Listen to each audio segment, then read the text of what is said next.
नमस्कार मंडळी. मग जानकी सांगते घरोघरी मातीच्या चुली या आजच्या भागात काय झाले. तर जानकी डॉक्टरांना कचऱ्यात सापडलेली बाटलीबद्दल सांगत होती. डॉक्टर म्हणतात, हेच ते औषध आहे जे मी तुम्हाला द्यायला सांगितलं होतं. जानकी म्हणते, मला तर सिस्टरने दुसरं औषध द्यायला सांगितलं. डॉक्टर म्हणतात, ते तर चुकीचं औषध आहे. मग जानकी खूप घाबरते.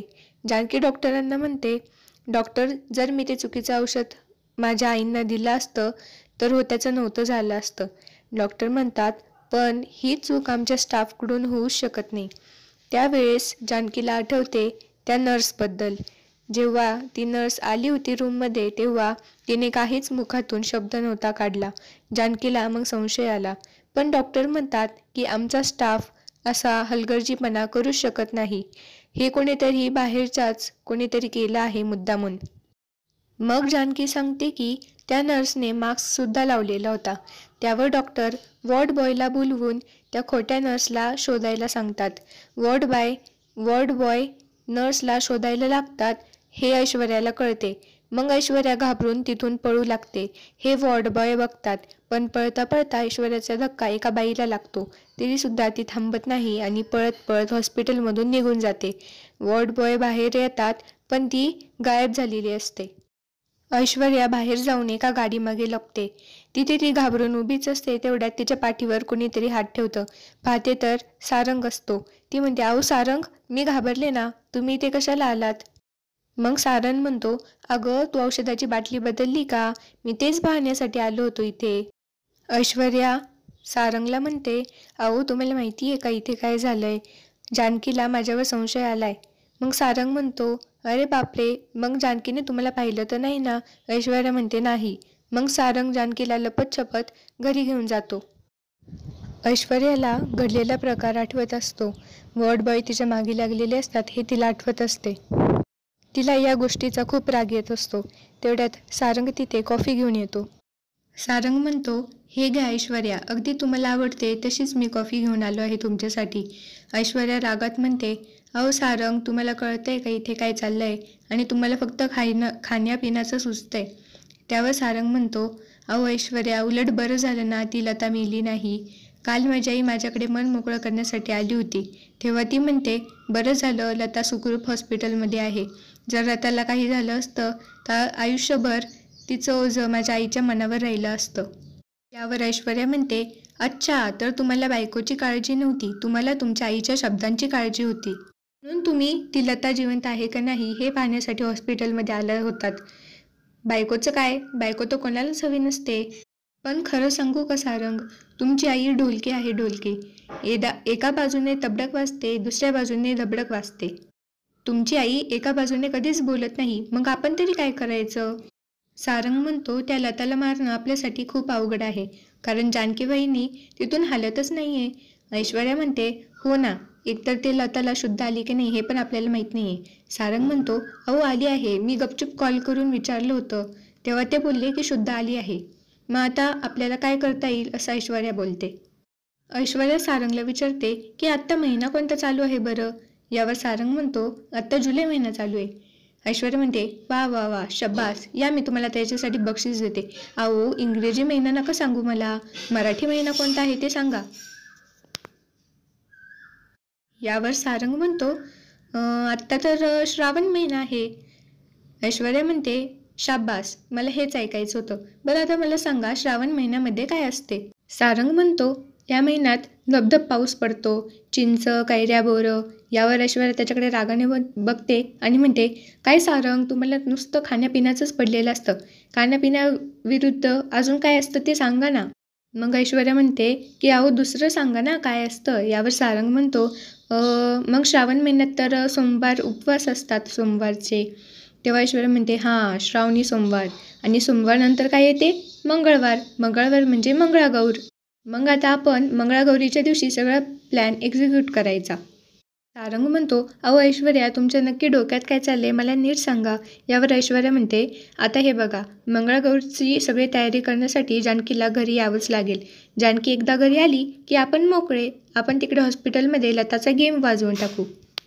आणि इकडे ऋषिकेश जानकीला म्हणतो, काय झालं जानकी, डॉक्टरांनी काय सांगितलं आणि पार्वती आईच्या जीवावर का बरं कोणी उठेल? यावर जानकी म्हणते, मला तर वाटतंय हे सर्व ऐश्वर्यानेच घडवून आणलेलं आहे.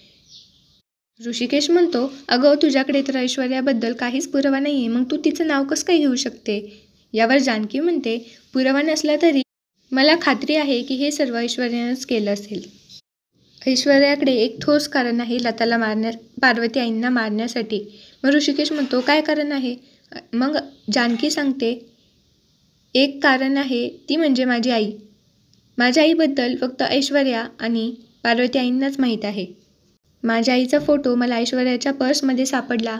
मग मी ऐश्वर्याला खूप जाब विचारला, पण ऐश्वर्याने काहीच उत्तर दिले नाही. खूप वेळा विचारल्यानंतर ऐश्वर्याच्या तोंडून पार्वती आई हा शब्द निघाला होता. हे ऐकून ऋषिकेशला सुद्धा समाधान वाटते. ऋषिकेश म्हणतो, अरे बापरे, बरं झालं, आता तुझ्या आईबद्दल तुला कळणार. हे ऐकून मला सुद्धा समाधान वाटलं. मग जानकी म्हणते, हो ना, मी पण याचीच वाट बघत आहे. कधी पार्वती आई शुद्धीवर येतील आणि कधी मी माझ्या आईबद्दल त्यांना विचारेल. आणि इकडे ऐश्वर्याची आई रणदिवे कुटुंबियांच्या घरी आलेली असते. ऐश्वर्याच्या आईला बघून सुमित्रा चिडते आणि म्हणते, हे बघा, बिगे पाटलांच्या शिक्षा कमी होण्याच्या अर्जावर मी कसलीही सही देणार नाही आता तुम्हाला. त्यावर ऐश्वर्याची आई म्हणते, अहो मी सही घेण्यासाठी नाही आलेले. तेवढ्यात तिथे ऐश्वर्या येते.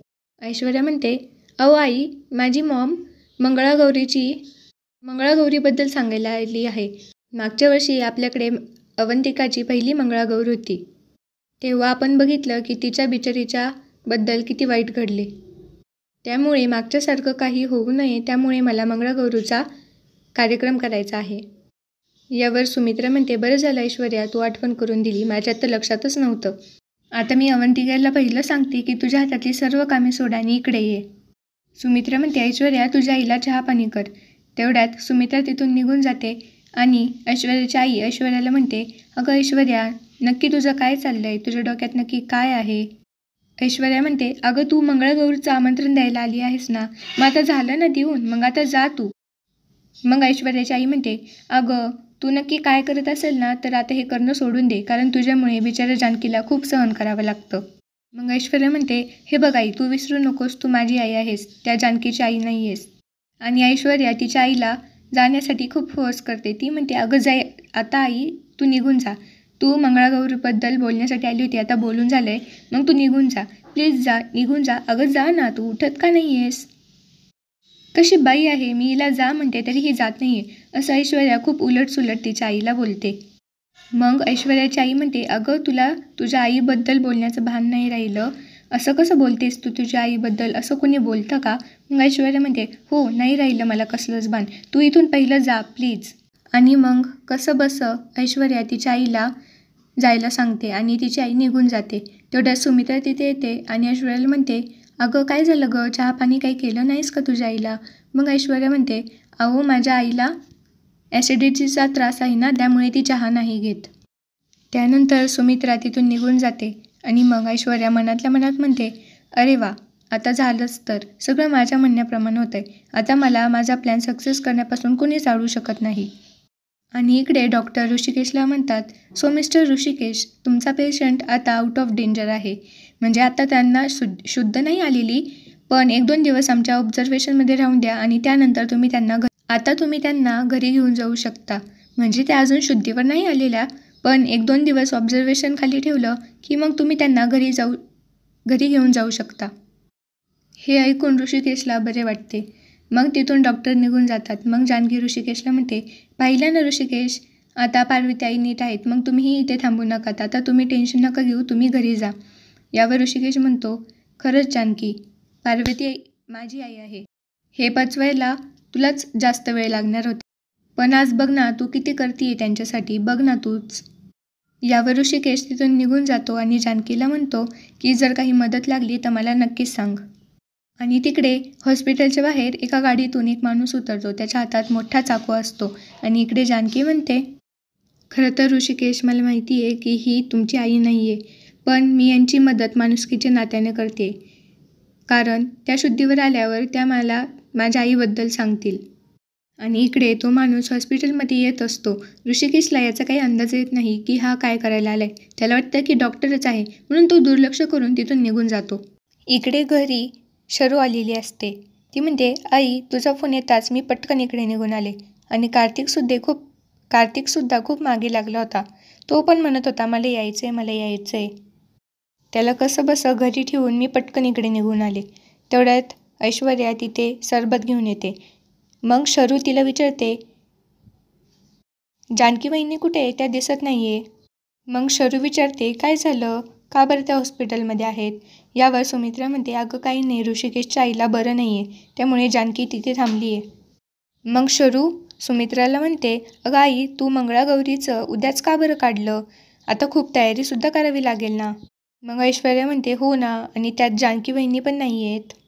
यावर सुमित्रा म्हणते, अगं जानकीला घरी कसं आणायचं तयारीसाठी हे माझ्यावर सोड, यू डोंट वरी. आणि इकडे हॉस्पिटलमध्ये नर्स जानकीला काही औषधं आणण्यासाठी बाहेर पाठवते आणि जानकीसुद्धा औषध आणण्यासाठी बाहेर जाते.